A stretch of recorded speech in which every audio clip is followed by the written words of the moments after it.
to let people know. Okay, perfect. Just to let people know. Okay. Oh, Bev, I don't know if they mentioned, but when you're not speaking, after I introduce you, you can turn your camera off.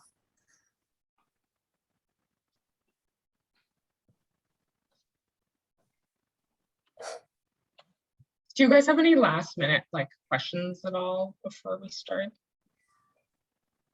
I don't think so. These guys are rock stars, Belinda. I can tell, yeah. We normally don't have a very it's been a long time since we've had very relaxed. So I like We're practiced with Zoom presentations now. Yeah. I can tell you guys are very relaxed. So just everybody joining us currently, we're going to be starting in about 2 to 3 minutes, just to give people the chance to come in and get settled.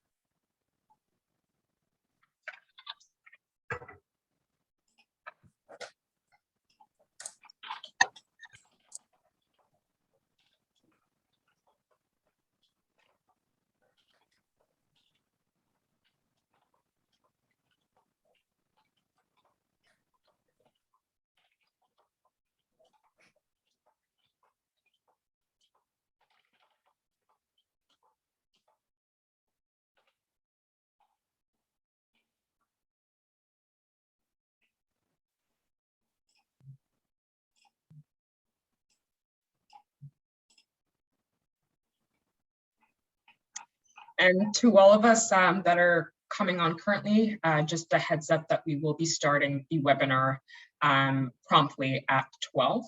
So that gives you guys a minute to kind of get settled before we start.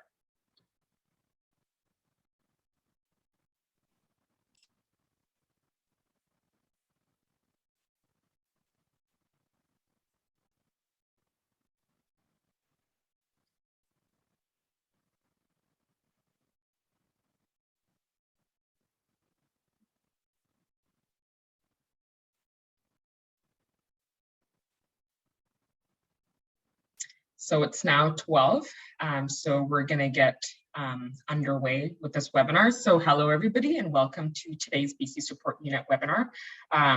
So to everybody joining us, I want to give you guys the time just to have a few minutes to share with us what ancestral, traditional, and unceded territory you're joining us today from. While we get started with this introduction, I think it'd be a nice way to start today. So welcome once again to everybody to today's BC Support Unit webinar, which will be entitled Strengthening Grant Applications with Knowledge User Engagement, Considerations for the Canadian Institute of Health Research, Michael Smith Foundation of Health Research and Beyond, and it will be presented by Brittney Schicter, Alia, Januwalla, and Beth Pomeroy.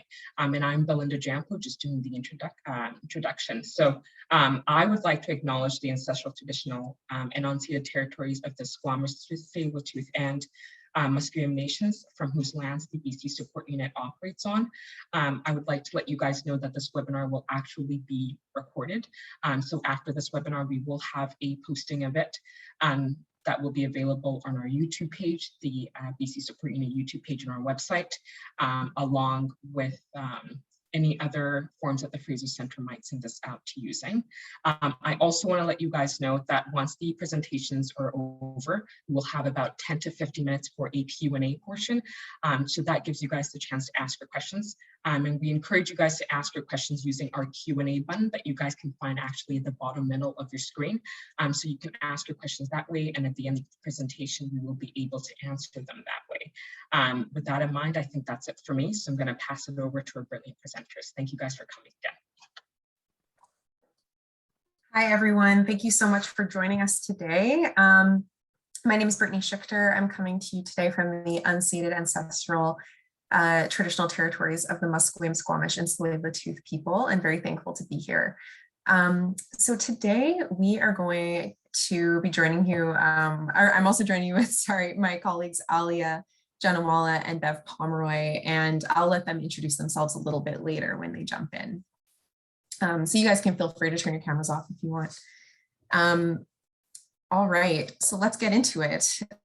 So today we're talking about strengthening grant applications with knowledge user engagement. And we're going to be talking a little bit about CIHR and Michael Smith and some other funders. Just to lay the roadmap for where we're going today, I want to just mention that many granting agencies are now requiring or strongly recommending knowledge user engagement, but people tend to struggle with how to best plan and communicate this piece in their grant applications. And we get these questions a lot. So we wanted to give you some specific tips on how to strengthen your grants based on our experiences as grant writers, reviewers, and creators of engagement-focused grant opportunities. So today we'll go through the elements of what makes a strong grant application with these elements, and then describe how to actually do the things that we're suggesting. And that's where we'll spend the bulk of our time today. So why are grant agencies more interested in seeing more knowledge user engagement in research?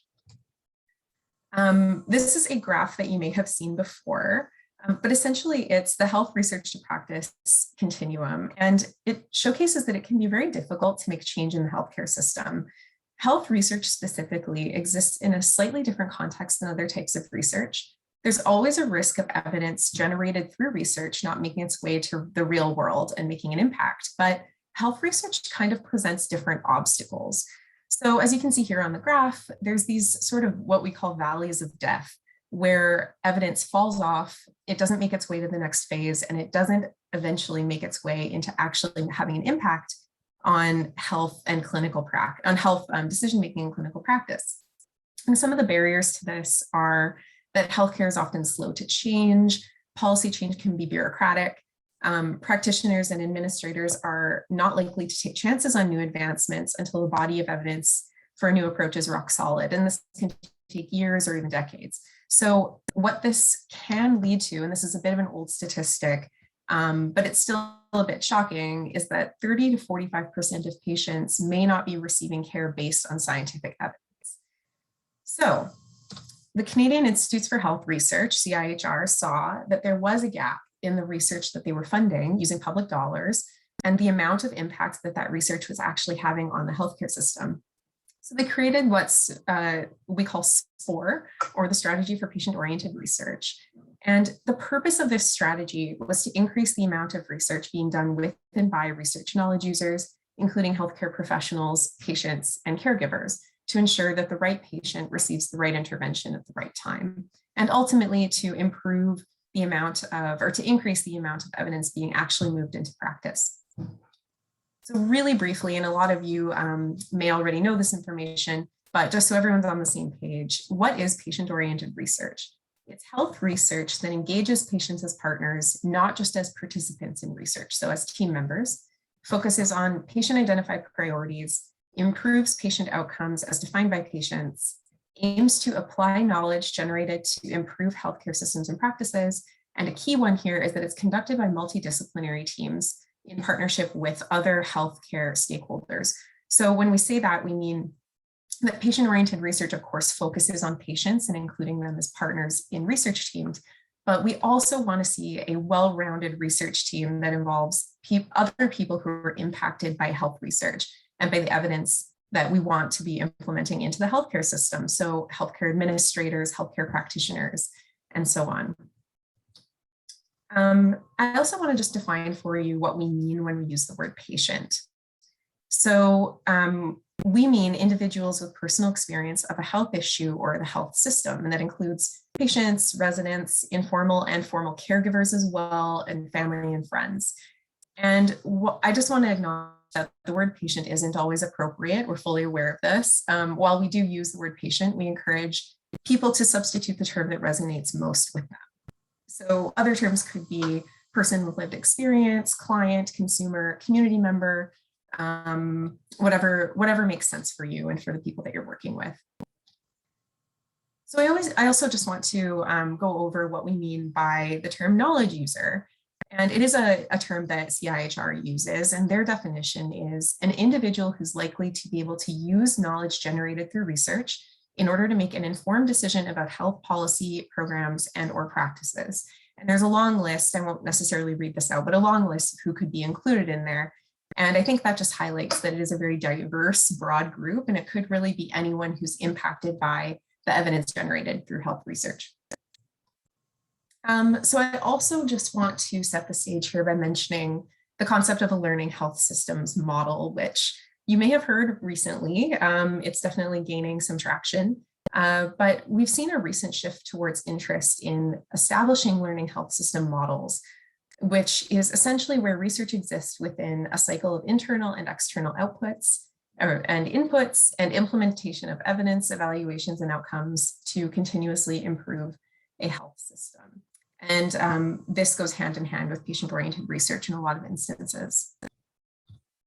So we have seen a shift in perspective with the way that grant funders are looking at applications and writing their grant opportunities. And I do want to acknowledge, first of all, that patient-oriented research is a model that is not brand new, and it does take its roots from community-based research and participatory action research. But CIHR has pushed forward the patient-oriented research model and has an interest in promoting a learning health systems model as well as a patient-oriented approach, and has kind of done those things together. CIHR is taking this approach seriously and has embedded some of the principles of learning health systems and patient-oriented research into its non-SPOR specific grants. So one of those, for example, is the project grant program, which is not a SPOR grant, but there has been a shift towards looking for more knowledge user engagement in that program. We also expect to see an increase in grants expecting this approach from not just CIHR, but from other grant funders or a similar type of approach. So now what everybody's here for, what are grant reviewers looking for when it comes to knowledge user engagement in research? So now that we have clarified some of the context and language, I'm just going to go through some ways that you can incorporate a patient-oriented or community-based methodology into your grants in an effective way. As grant reviewers with a laser focus on knowledge user engagement, there are a couple of key elements that they're going to be looking for. So first of all, a thoughtful and clear engagement plan. And I don't just mean patient engagement plan, but knowledge user engagement plan in general. So who have you engaged with or plan to engage with? Why those people? How will you engage them? And what will they contribute to the project once they're engaged? So this is a skeleton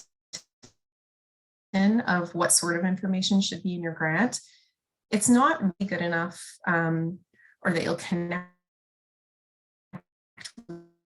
with a certain department in a health authority. You want to be specific. So if your project hinges on engagement or on perspectives of knowledge users, you need to dedicate space in your application to these details to show that you've done the preliminary. Bev will go over the nitty-gritty of how to actually build and carry out a thoughtful engagement plan in the next section, so stand by for that. The second major piece that you'll want to think about is a thoughtful and realistic knowledge translation strategy. So is your strategy tailored to your project and to your knowledge user groups? Are your knowledge users involved in the development and carrying out of the strategy? What impact do you hope your project will have, and how will your knowledge users help you meet that goal? And as part of that, thinking about, are your goals realistic, and are your knowledge users positioned to get it where it needs to go? So Alia is, of course, the knowledge translation specialist, and she will be going into that in depth shortly as well. So we do get lots of questions about how to incorporate this kind of approach into grant applications. And one of the most common questions we get is about being in this phase of the research process pre-award, and people being concerned about engaging too early and letting people down if their grant isn't successful. Or asking people to spend their time and energy, often without compensation, without knowing for sure if the grant will be approved. But our philosophy is that it's never too early to engage your knowledge users. You get them on board early and you engage often. People are really more willing to help than you know, and it really doesn't hurt to ask, as long as you're transparent. So if you can't pay people immediately, let them know that you don't have a grant yet, that you'll get the grant. If they're uncomfortable with that, then they won't engage. Or they might put limits on the amount of time that they spend engaging. but it's always a personal, I think it's always best to leave it as a personal choice with your knowledge users.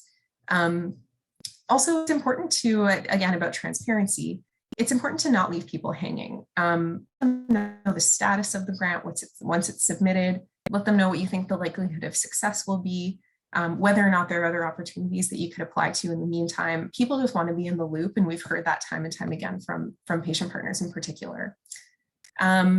Also, it's really great that once you engage with knowledge users, then you have a shared interest and you build a relationship.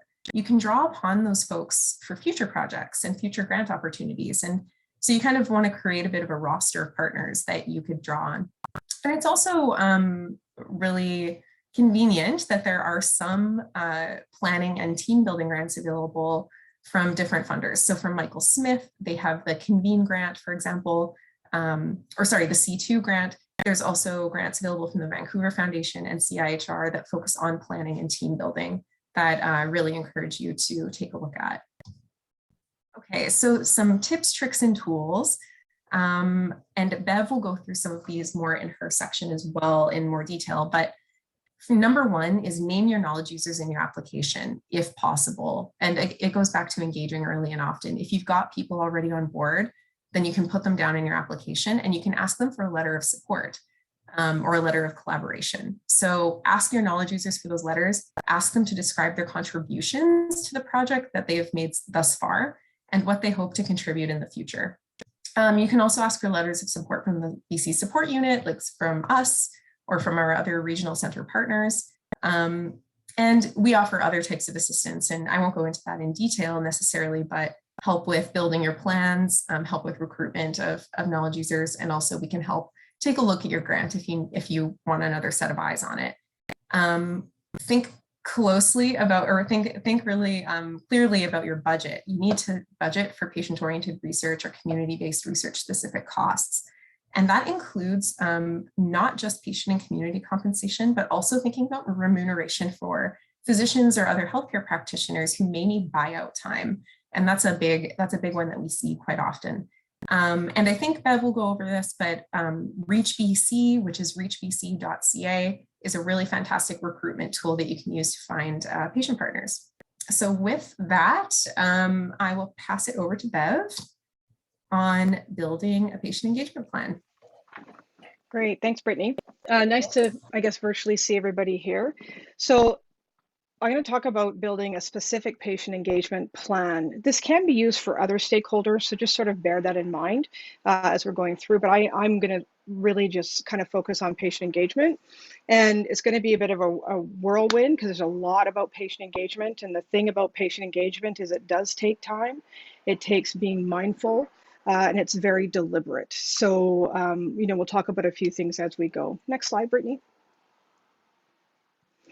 And so what is patient engagement? Brittney touched on a few things in her presentation, but really what it is, it's about meaningful and active collaboration. And if you can't take anything else away from the next few slides, it's meaningful and active.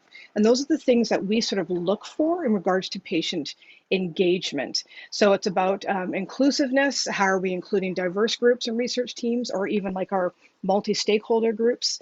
How are we supporting each other, training, orientation, out-of-pocket expenses?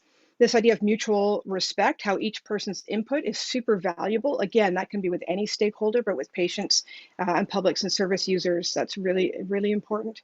And this idea of co-build, and I'm sure a lot of you have seen this term out the last year or so. It's been used quite a bit, co-build or co-create. And that really is how are we working collaboratively in the work that we're doing.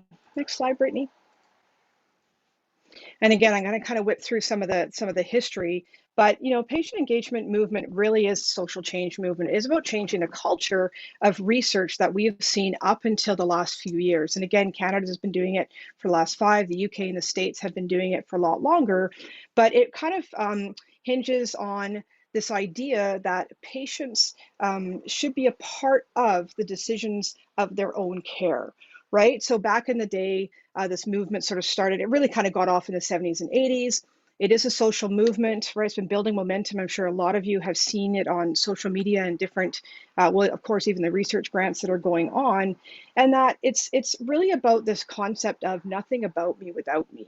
And, you know, people use it as a battle cry, but really it isn't. I actually think that's just the ethical way to do research is really, if you're doing research on my disease process or a condition that impacts me, really you should be doing it with me. And that's sort of the essence of the work that we're doing with patient-oriented research, and this idea of like people power. And again, I won't get too much into the history of it, but you can sort of see, you know, patients self-managing their health. That was sort of another stage, right, where we're doing shared decision making, and that was a part of the history. Then we have patient advisors going into being on patient family advisory councils at hospitals and doing quality improvement projects. So now it's evolved really to communities and patients as partners in health research. So it really has evolved over the years, but all those layers have really set the foundation of where we are today in patient-oriented research. Next slide, Brittney. And so here we have this idea of patient engagement in health research. And again, like I said, it's building on this community-based participatory research approach, right? Again, collaborative. It's about being concerned with equity. It does involve community and university scholars, like our role at BC Support Unit is that partnership. And it combines knowledge with action, so we can actually achieve social change. And Alia is going to speak about that because that's just really, really interesting stuff that's going on. Next slide. So I'm going to talk about two areas today that I think are really, really important for patient engagement. And Brittney hit on it a little bit earlier, which is planning. But the first thing I think that is really important if we're considering engaging patients as partners in health research is readiness. We have to assess, are we ready to do patient-oriented research? That's, am I ready? Is our team ready to do patient-oriented research? And really, readiness is just another word for willingness. Are we willing to do patient-oriented research, you know, in the work that we're doing? And so sort of two overarching areas that are there in regards to assessing readiness. One is characteristics, right? That's us, our characteristics, our person, our human components. And this other piece are our core competencies. And those two things are really important if we want to assess our readiness to do patient-oriented research. Next slide. Actually, you can go right to the next one, Brittney. And so if we're looking at characteristics, there's sort of three components if we're assessing our readiness to do patient-oriented research. And these are really important. So we have curiosity, right? We have a willingness to learn. We're going to support creative methodologies, which really is patient-oriented research as a whole. Right? So again, willingness, curiosity. The second piece is humility. I think it's really important to understand that patients and service users and other knowledge users that are coming into partnerships, they've had an experience. And I use the term living experience because if you've had a healthcare experience, it doesn't just begin and end with your disease or your condition or your treatment. It lasts, and your experience is part of you, and it just continues along your journey of your disease process that you have, right? So humility, which is around establishing relationships. You know, you want to contribute towards the greater good. I think all of us are in healthcare for that reason. Respect community values. And again, there's that living experiences piece. And you're inclined towards self-reflection and professional development, right? And that's ongoing in patient-oriented research and patient engagement. We're always learning. We're always doing things better. We're always trying to achieve deeper, more meaningful impact in healthcare. So again, that humility piece is really important.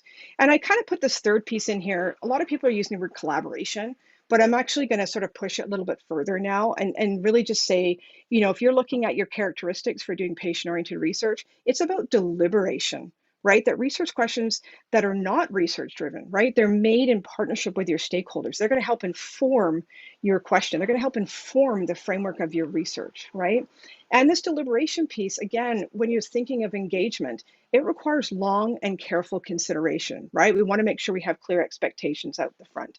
And it, again, it's about this meaningful dialogue where we're engaging stakeholders that have a personal stake, right, in the work that you're doing. So it's really important we consider that. Next one, Brittney. And then, of course, if you're looking at readiness and your core competencies, there's knowledge and skills. And we can go to knowledge, Brittney, the next slide. And so this is your knowledge, and this is why you're here today. You're learning about patient-oriented research so that you can become super knowledgeable and an advocate and a steward of this work. So do you know research methods and principles? I mean, if you're in any sort of an educational academic journey, you're going to learn these things, right? Do you understand participatory approaches? That's really important when we're thinking of service users and community members that we're wanting to engage with. Do you understand evidence and results? Cultural context, I think, is really important, and we're discussing that a lot these days. Logistics, and again, that piece around patient-oriented research. So really just assessing your readiness. Do you know some of those methods and principles to help with your research project, which will then enhance your engagement plan? Next slide. And then skills. Oh, my great graphic didn't come up. So this is really about participatory skills. This is about communication skills. Again, you're on a team. You have multi-stakeholders yourself, your research assistants, who knows who else on your team. It is about that team and group process skills that you need to learn and that you'll gauge. And project management. Anybody who's done a research project to date knows it's really important to have that skill. And again, the conflict resolution. And there are specific things we can do around conflict resolution, because that question comes up a lot when we're engaging with patients and service users. If there's a conflict, how do we resolve that with somebody who's like a patient or a community member or a member of the public? So these are just some skills that you want to think of ahead of time to sort of engage your readiness and willingness to do patient-oriented research, and willingness being the important term here. Next slide, Brittney. Okay, so now we're going to go into the planning. So you've looked at your readiness. Yes, I'm ready. I'm going to go for it. I'm going to do patient-oriented research. I've learned all these different skills. I have some knowledge. I've checked in with myself that I have some competencies and characteristics that are going to help me push this forward. So we're going to now create a plan for patient engagement. And again, this can be used with other stakeholders, but again, I'm specifically just saying patient, service user, or someone who's going to use your knowledge, in healthcare. So we're going to look at those sort of pieces. You can go to the next slide, because I think Brittney, you've already talked about those things. So this is the IAP2, and it's the International Association of Public Participation. It's well known in public and patient engagement. It's used a lot as sort of the framework of how we engage the public in the work that we're doing in health research or quality improvement. So you can take a look here. There's sort of 5 different terms that we try to aim for, and neither one is any better or worse than the other. There is sort of a sentiment that collaboration and power is what we should be sort of, aiming for, but a lot of these are important. So you look at the first one, which is inform. That's what's going to keep you informed. So you look at COVID, BC CDC, the fact sheets, the websites, they're informing the public of information and health information or public health information.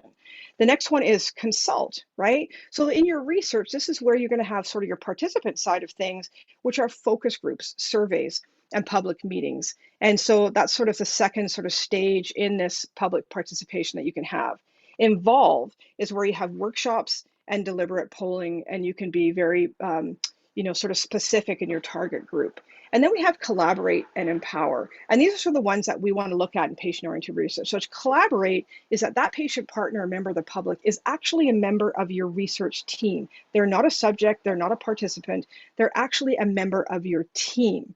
Right, so they're participating and making decisions about what the question is that's informing your research. They're making decisions, and part of your consensus building for your teams and the work that you're doing. And then, of course, this next piece is empower. Empower is interesting, right? Really, it's about citizen juries and ballots and stuff. But empower, where it's shifting to patient-oriented research, is where patients and members of the community are actually saying, this is what I want to have researched, and then sort of building a team around them. So it's a little bit backwards to how we've been known to do it, but that definitely is the shift that's occurring quite a bit in different communities. Next slide. And then your elements of an engagement plan. And I know I'm talking really fast and going through this, but we do have all these for you. So we'll send you some links and some information, or you can contact us if you want these as a template. So your elements of an engagement plan, similar to what Brittney was talking about, your title, your target, your goals and objectives of your engagement, and that your central stakeholder questions, depending on what stakeholder you want to engage. And again, you want to sort of have this engagement plan that drops down into your different stakeholder groups. And again, we have templates and advice that we can help you with that. Next slide. So the big question we get a lot from researchers and those doing community research is, well, that's great. We're going to have patient partners and service users come and do, we want them to be a partner in our research, but like, what can they do in research? Like, they're not academics necessarily. They may not have a lot of health literacy or research literacy or evaluation literacy. So like, what can they do, right? So this is a research cycle. These are just some things that are popping up that patient partners and service users can help do. They can set priorities, right? They can help formulate your questions. They can actually identify the study population and recruitment. And that's really important. If you're looking for a specific population that you're researching, your patient partner quite often can be the gateway in the door to that population that maybe you wouldn't have access to just on your own. And there's that trust piece, right? The data analysis, always super interesting when you have a patient partner or community member on your team. Design implementation, again, Alia is going to talk about the knowledge translation piece. And again, these practice guidelines and evaluation. Next slide, Brittney. So when we go back and we think about that research cycle and where patients can be engaged, and we go back even one more and we talk about the IAP2, this International Association of Participation, well, this is in Saskatchewan. This is a SPOR unit in Saskatchewan. And what they've done is they've taken patient-oriented research and put it in that IAP2 and that level of engagement tool. So these are just some different things that they've talked about. So informing would be, they're not involved in identifying, but they're informed about your research outcomes. So that's that closing the loop. You're telling them about your research outcomes. So that's part of the informed piece. And then I'm just going to kind of shift right up to collaborate, where patients are active partners who collaborate with the team members throughout the research project from beginning to end, right? And there's some examples there of what they can do in the multidisciplinary area. Outcome, important to patients. So they actually identify the research outcomes with researchers. Like, this is my disease. This is what I want to know. This is what's going to provide me better treatment, better practice, better health outcomes, better quality of life. So it's really important, if you're looking at patient-oriented research, to overlay this sort of idea on the IAP2. And then, of course, patients are equal partners who empower to make decisions throughout the research project. And quite often now we're seeing patient partners and service users, members of the public, they're co-principal investigators, and they're named in the grants. And this is really important information to sort of think about when you're writing your grant, because in your grant, if that funder is looking for stakeholder engagement and it's a criteria for your funding, these are all questions, and this sort of level of engagement you need to consider prior to writing your grant, because it's really going to help sort of frame the rest of your grant moving forward. Next slide. Actually, I'm going to get you go two more. Go to reimbursement and compensation, Brittney. Next one. There you go. So reimbursement and compensation, another big question we have. And again, I'm just going to, not spend too much time on here, but it is something important to consider. And Brittney talked about it a little bit, but it's important that we consider the reimbursement and compensation when we're doing our grant. And once I finish this sort of slide, we'll go back to the budget template.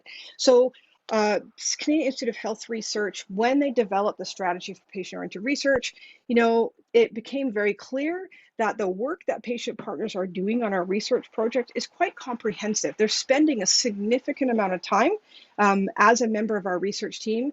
And just like yourself as a researcher, you know how much time you're putting into this project. Patient partners, especially if they're invested in that disease process or that area or population you're researching, get quite invested as well. And depending on the roles that they decide that they want to be a part of within your project, their time, right, needs to be considered. So reimbursements, that's repayment for out-of-pocket expenses, right? So whether it's childcare, parking, or mileage, pre-COVID, those were predominantly the reimbursements that we saw when people were coming and meeting you in person and you're doing your sort of team building exercise or building out your research project. So that's reimbursements. Those are expenses that your patient partners and your service users have incurred as a result of being a member of your team.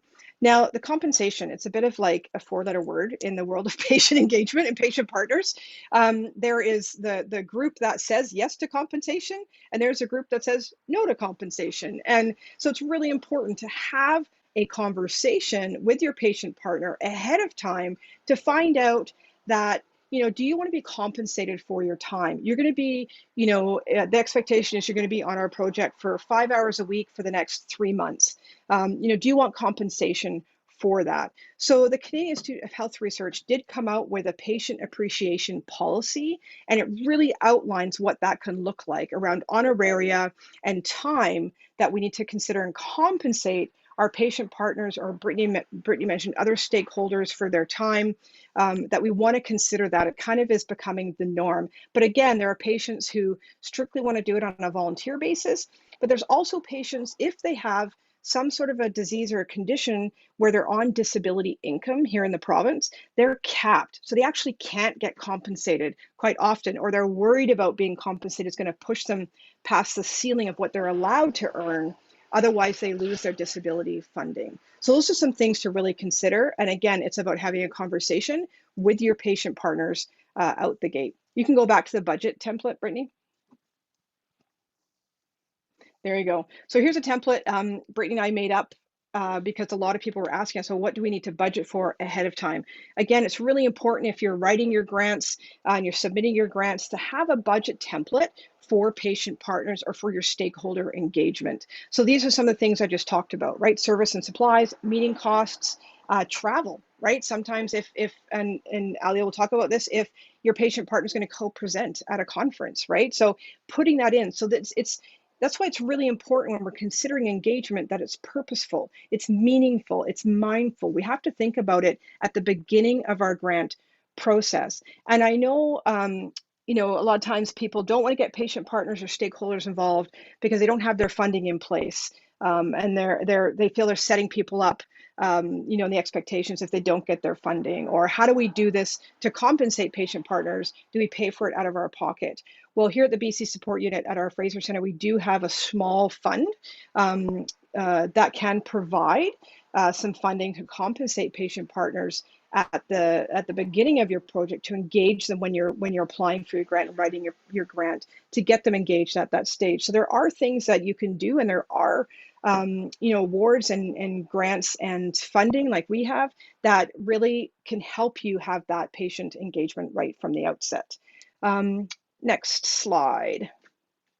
And recruitment. So again, Brittney talked about Reach BC. It's kind of like the research patient partner service user dating site for patient-oriented research. So you can go to reachbc.ca, you can sign up as a researcher, you can post either for participants, but also for patient partners. And patient partners can go there and they can sign up as a participant or a patient partner. And you can go and check it out. It's pretty cool. The great thing about recruitment on there is that you're sort of in control of it. You're not reliant on anybody else to sort of help you with your engagement recruitment. But it's important. It's there. And I think we launched it in June because of COVID. It wasn't supposed to be launched until the fall, but we launched it last year in June because of COVID to kind of get it out there. And then again, most regional centers like ours, we do have a research ready patient partner group. Ours is R2P2, and there are 30 patient partners who have been experienced in research and are wanting to increase their knowledge and their participation. And it's been incredibly beneficial during COVID to have patient partners at our fingertips that we can do for rapid response research projects.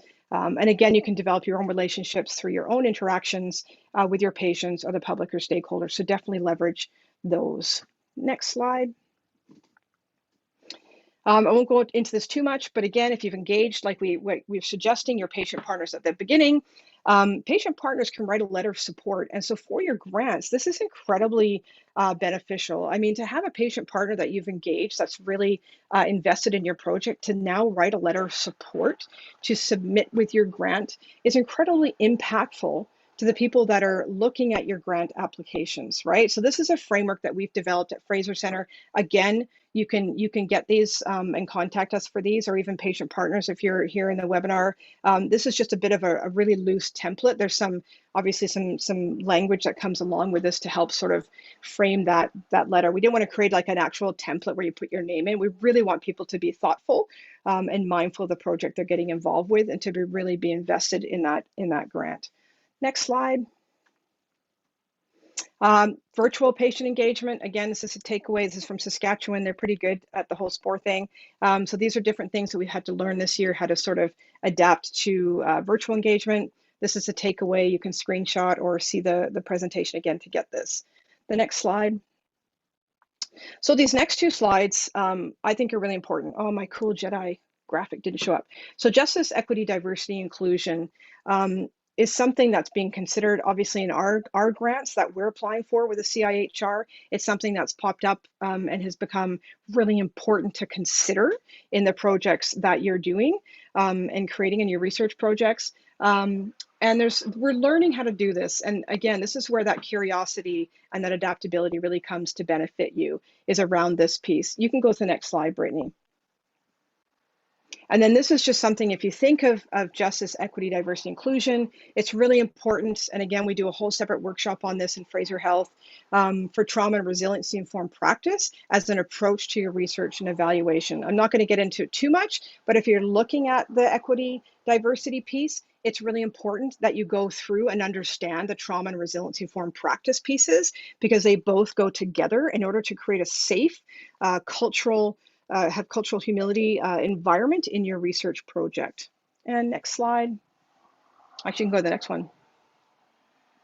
And I'm just going to end it here because I want to give Alia some good chunk of time here, hopefully, for her side of things too. But really framing and forming your own patient engagement models really comes down to finding organizations who are already doing this and doing it well.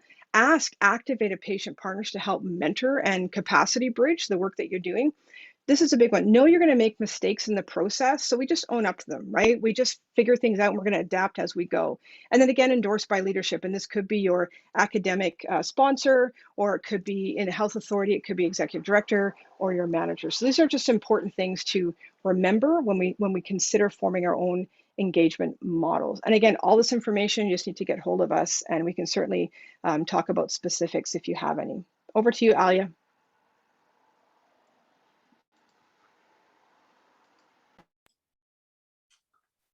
Hi, everyone. Okay, great.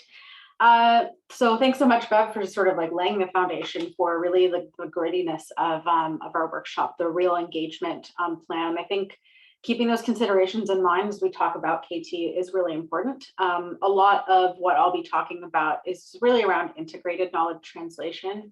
And of course, we'll get into what that means. But again, you know, those same mechanisms of engagement are still important when you're planning for these KT activities. So just urge you to keep everything that Bev has sort of talked about in mind. So I'll start off with just, you know, a bit of a foundational definition of KT and what we kind of consider KT to be.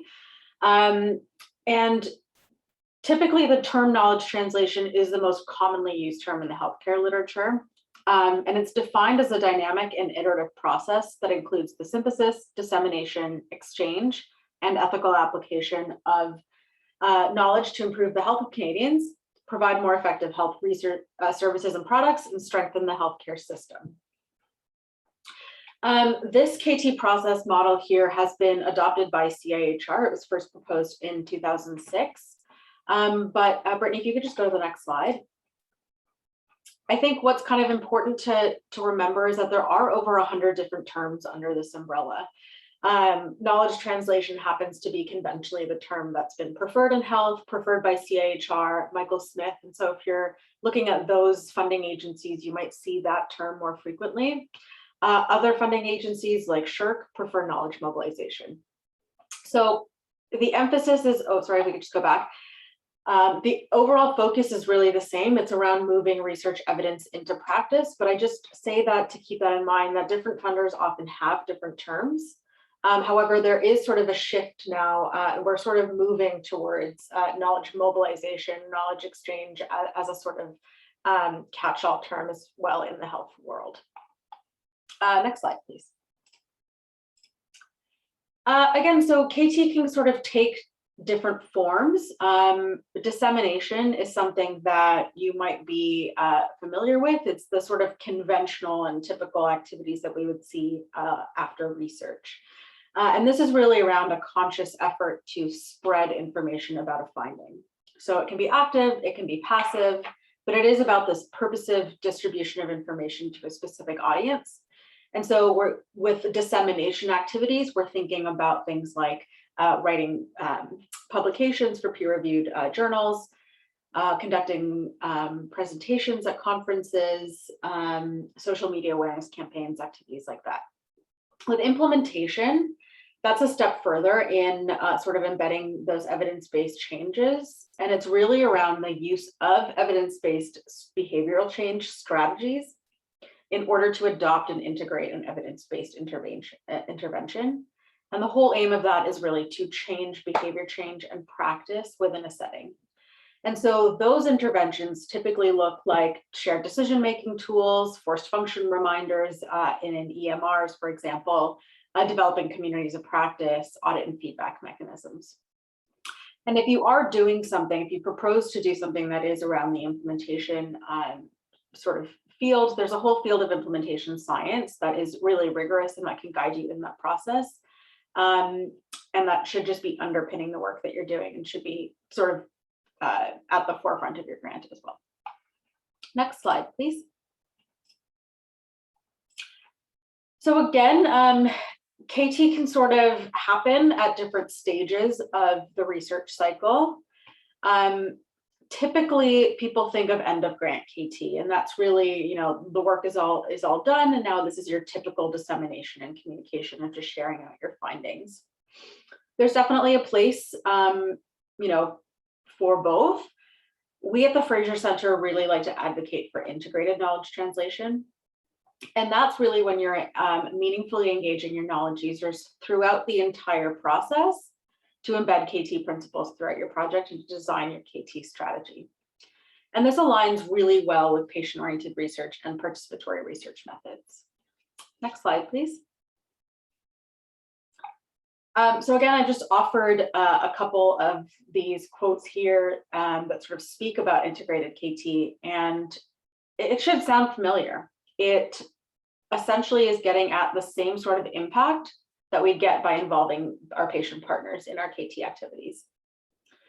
And so projects that are embedding KT throughout the project, your integrated KT methods, can assist in research initiation, conducting research, communication, and KT strategy. So there's a lot of value in having your patient partners on board from the beginning. Next slide, please. So like I said, it aligns really well with what we talk about as patient-oriented KT. And what this really means is that the people who are most affected by the evidence you're putting into action have a voice in shaping that practice change. Involving knowledge users and beneficiaries of your practice change can improve the relevancy of that practice change with those groups of people and ideally foster buy-in because you're helping tailor the message and identifying the right channels. It'll also increase the uptake of research into practice if everyone in the system sees its value and is sharing that value through their networks and community. And it improves health service access and effectiveness by reflecting user needs and values. And so understanding these impacts and this benefit also should be something that is clearly stated in your grant, that you hope to increase the relevancy of your ultimate KT practice change by involving these patient partners and knowledge users, and how will you achieve that? And there's a number of ways that patients are involved in KT. It ranges from assisting with non-academic dissemination, so things like helping with social media campaigns, developing plain language summaries, presenting at community forums, but they can also demonstrate patient values and interest in the intervention to decision makers. And we've seen a lot of success with having a patient partner co-present to senior leadership or decision makers. And they can also really assist with those conventionally academic KT activities we think about, like writing manuscripts and co-presenting at conferences. So when you're thinking about your KT plan, it's important to have a really well fleshed out and multi-strategic plan, and really think about all the different avenues where patient partner input could be present. Next slide, please. So again, patient partners can increase the relevance of the content for patients, caregivers, and community. They can also give insight into what channels might best reach that population, as well as giving feedback on the products and the messaging. They have access to their networks and community. And most importantly, they have the commitment to seeing KT happen because they want to see that practice change. And Brittney, we could fly through the next 3 slides, but I've essentially offered some examples for how KT, patient-oriented KT, could look at the beginning of your study, throughout your research activities, and once they're done.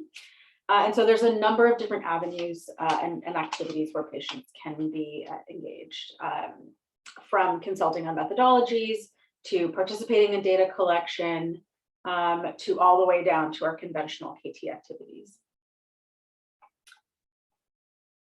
And if we can go to the next slide, and just one more, I think. Thank you. So I've offered this resource here. I really like this. I like these questions a lot because I think they're important for you to keep in mind when you're thinking about your KT strategy. And really thinking around who are you communicating to, who's excluded, who's not at the table, and what do people need to be able to engage and to be able to use what you've come up with. And so I just recommend looking into this guide a little bit more and maybe sitting with some of these questions and unpacking them a bit more. Next slide, please. I've also offered these sort of like Flickr and Nixons tips here, and we can share this paper, but these tips can be applied to writing academic articles with patient partners, but also other KT products. And so these are just sort of best practices that you can consider and use in your process for how to actually conduct those KT activities alongside patient partners. Next slide, please. Now, I've included a couple slides here that's taken from a paper on the challenges to integrated KT. I think a lot of these enablers and challenges would really apply to working with patient partners. And I offer these for you to really consider what kind of context, team environment, processes, and best practices you need to embed into your grant proposal in order to increase the likelihood of success of your integrated KT strategies. So there may be value in discussing certain enablers or strategies that you have to mitigate challenges when it comes to your patient-oriented KT activities. For example, will you be providing capacity building opportunities? Are there supports and services that you might be receiving from, for example, units such as ours that have those method specialists and best practices and resources that can be provided to your team? Are there other sort of team context and team best practices that would be important to mention in order to increase the likelihood of success for your KT activities? So again, the papers are also referenced here and just useful food for thought. Next slide, please.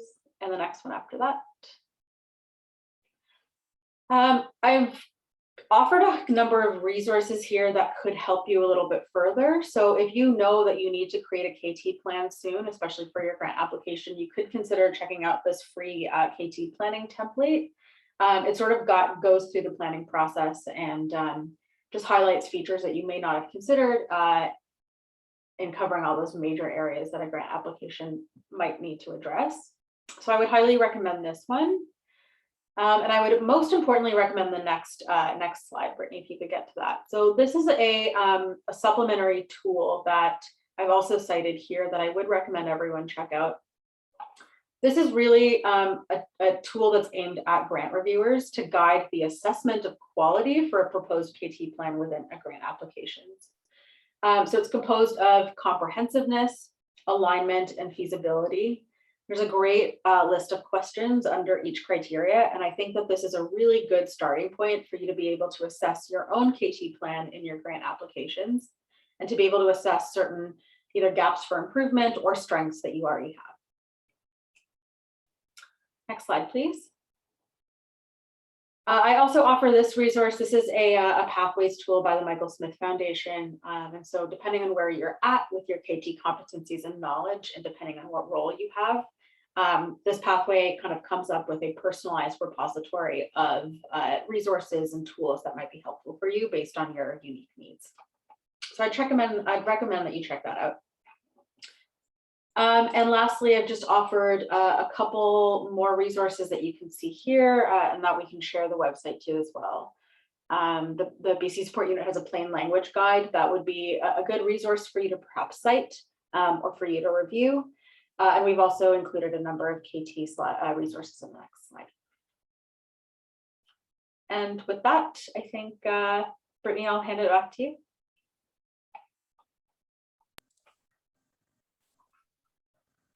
Hello, sorry, I have to get my video working again. Thanks so much, Alia. So yeah, I guess that's about it from us. I'll wrap it up just so we have time for questions, but we are here to help everyone here at the support unit. In case there's anyone here not from BC, there are support units in every province. So I encourage you to reach out to us or them. Here are some services that we offer, which I think we went through in the presentation, but essentially they're there. If you're curious, you can check out our website and you can get in touch with us directly. We've got our emails here. We'll put those in the chat as well. And check out our website at bcsupportunit.ca for more information. But that is about it. So with that, I guess I'll open the floor. If there's any questions, I don't think I saw anything come through in the chat yet, but we'll keep an eye out, and we have about 5 minutes left to do some of the Q&A. So with that in mind, if you guys do have any questions, like stated before, you are able to use the Q&A function located at the bottom middle area of your screen to populate your questions. You are also able to maybe put up your hand as a gesture, and I can scan through it and allow you guys to talk to ask your questions that way as well, if that's easier for anybody.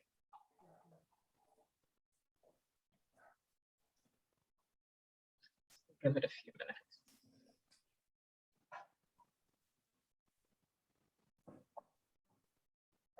Oh, we have our first one. Yes, I absolutely. Yeah.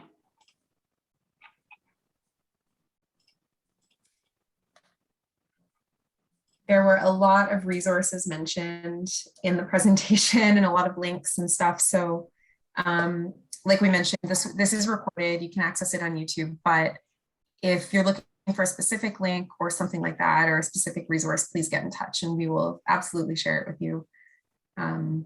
Just let us know.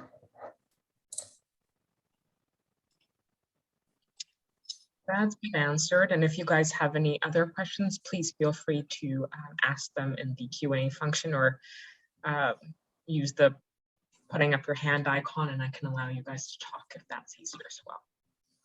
I did glaze over this a little bit in my part, but we do provide letters of support for grant applications through our center.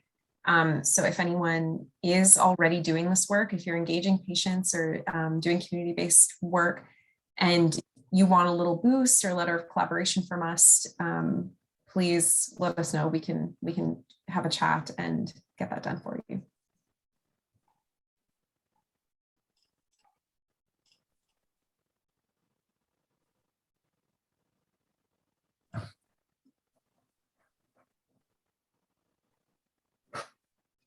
So why don't we give it like maybe a minute or so, and if nobody has any questions, you guys see everybody's contact information here as well. So if you guys do have any questions, I'm sure you can email them and they'll gladly answer those as well. But we'll give you guys maybe a minute to see if you have any other questions.